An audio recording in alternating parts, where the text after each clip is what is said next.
guys, welcome back to my channel. I'm Kayla. I have a unique custom order today. It's probably going to be a quick video. It's super simple, but it is unique and it's custom, and we are all about custom apparel here. So I'm going to take you guys along with me as I do this order for this customer. Now, it's somewhat of a rush order. It's the week of Thanksgiving. I didn't charge him a rush fee. It's going to be really quick to stitch this out. And I was feeling nice, so I did not charge him a rush order fee, but we do need to get this done. So he actually dropped off yesterday this big, long, black strap. Now, it's kind of crazy. But what we're going to do is we are going to cut it into 4 12-inch pieces, and then centered on 8 inches of it, we are going to stitch out the words feathers, lures, gear, and jigs. This particular customer is going on a fishing trip in Mexico the day after Thanksgiving and wanted these straps to organize his different fishing supplies. And yeah, he found my number and contacted me, and we're gonna get it done for him. So he's going to do the snaps himself. I simply just have to cut them to size and stitch on the name. So I have my ruler so that we can cut it. I have scissors, obviously. I have a lighter so that we can burn the ends that we cut so that it doesn't fray. Tearaway stabilizer. And I'm actually going to use my 4x4 Mighty Hoop today. Now, Mighty Hoop sent me this. It's actually 4.25, sorry. Mighty Hoop sent me this. It's one that I didn't have, and I have actually used it so much more than I thought I would. It has come in so handy, even for smaller front left chest logos, and this is going to be perfect for all of these letters. It's only a 1/2 inch tall font, and all of them fit in here perfect. It's going to be perfect to be able to hoop it nice and tight. So that's what we're going to do. And shameless plug, if you use code STITCHNV, you get free shipping on your Mighty Hoops. So if you're in the market for Mighty Hoops before Christmas, maybe you need to give them as a Christmas gift, use my code to get free shipping and I'll save you some money. And then we're also going to need adhesive spray. I'm going to spray this in place on the stabilizer just so it's exactly where I want it and doesn't shift while it's stitching. I already have the designs saved to my USB and ready to go. We're stitching it out in white embroidery. So let's go ahead and do the first one. We'll do the biggest word first. I have all of my words printed out, so we're just going to cut it out and place them. So let me bring you guys in closer and I'll show you what I'm doing. So now I'm just lining up the strap on my ruler, and then at 12 inches, I'm simply just going to grab and cut. I'm going to take the lighter and burn the edges so it doesn't fray. Super simple. And what he's going to do is he is going to add the snaps himself, like I said, and he's going to do that on the last 4 inches like this. So on these 8 inches is where our word is going to be centered like that. So now that I have this here, what I'm going to do is I'm going to center my word right here on the 4-inch line. I almost need another set of hands to do this. So your design, when you print it from your embroidery software, I've said this so many times in my videos, you guys probably already know this, it comes with little crosshairs. So I'm lining up the crosshairs with the 4-inch mark, and we're going to do that right there. I'm going to tape it in place. This is just heat tape. You can pin it. You can do whichever. So I'm going to do that. The tape doesn't want to stick on that strap. There we go. So I'm going to leave that right there, and I'm going to cut and do that for the other 3.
Okay, so those are all done.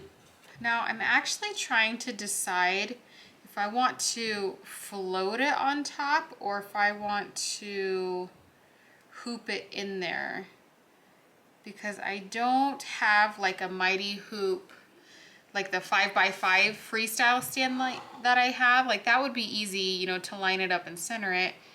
But this gets a little tricky doing it this way. So I'm wondering if this is the best way to do it. Let's just do this and try. That looks pretty straight to me. Yeah, and that's a little crooked. Let's see. Let's see if I can pull it up a little bit through the thing. All right, so that's actually not too bad. I got it a lot more straight than I thought I was going to. So we are gonna go with it and stitch out this first one. And I actually didn't need my spray. This is really, really tight underneath there. So I actually didn't need the spray. But if I was gonna float this on top, then I would have. My plan to float it on top was to line up the horizontal crosshairs with these center points right here. But like I said, I was actually able to get it pretty spot on. So let's stitch this out. So I have it centered on my needle number 1. I've traced it, I'm happy with it. And I contour traced it for good measure. I'm gonna take off my tag and we are going to stitch it out.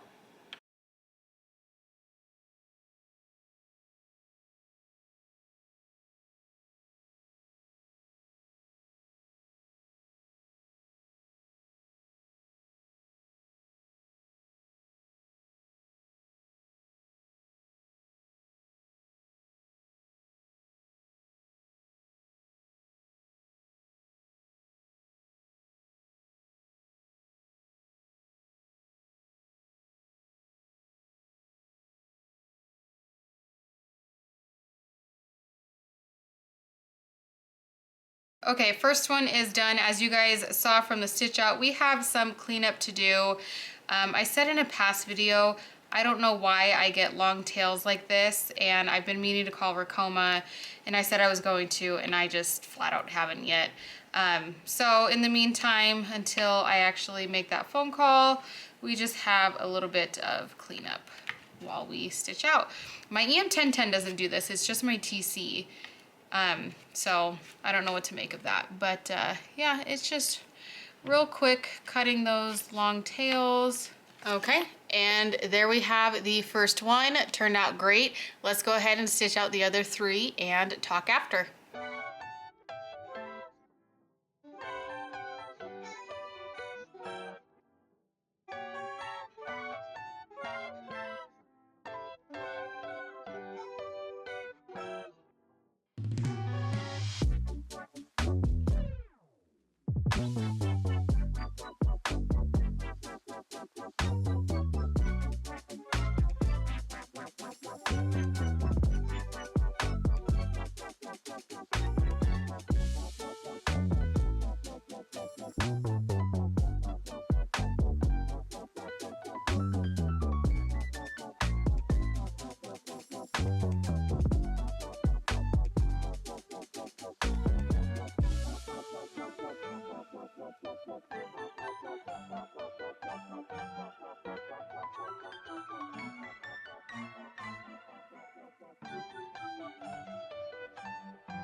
So here they are all finished.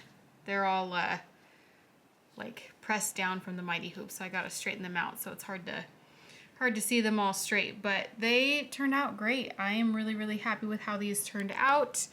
Like I said, he's gonna take the first 4 inches and add like a snap to snap them onto his bag. So this was just centered on the last 8 inches. But yeah, I think they turned out great.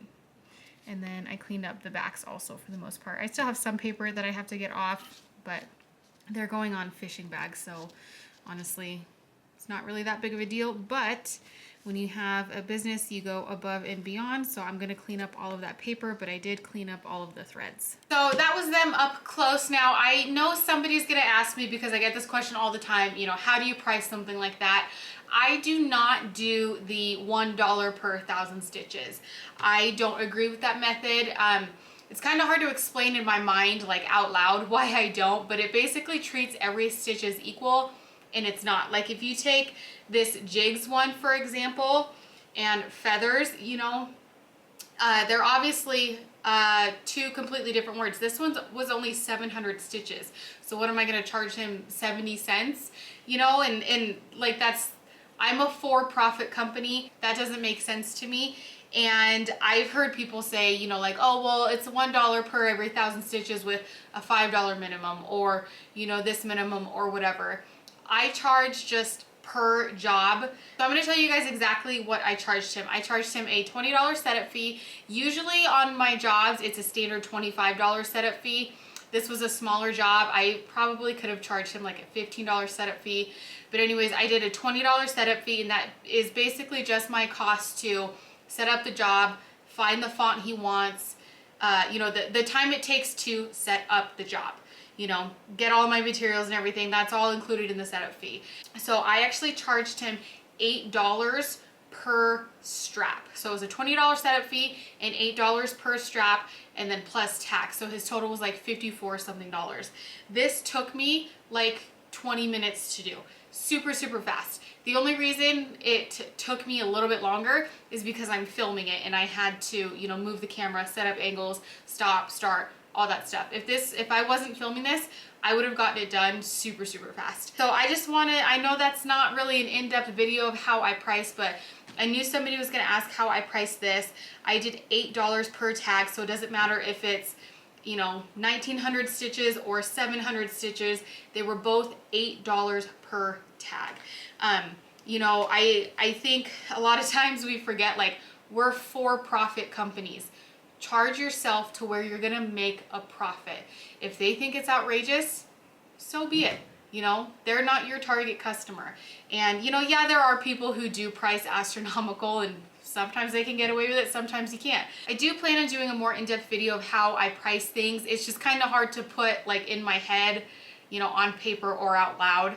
It's kind of hard to like formulate my words, but I price per job, what I want to make an hour and how many I can get done per hour. And then obviously you have, you know, your cost of materials, your markup, all of that. You know, everybody's markup is going to be different. Some people only mark up 25%, some people mark up 50%. I'm usually anywhere between 50 and 75% in my markup. And it's worked out well for me so far. So yeah, there's a lot of factors that go into it. I do plan on doing a more in-depth video of it someday. I just have to formulate all of my thoughts. So anyways, I hope you guys enjoyed this video. It was a very, very quick custom video. You know, like I said, we're all about custom apparel around here, and this was a quick 54 bucks, you know, to make. So I hope you enjoyed. Leave me a comment down below, and I will see you in my next video.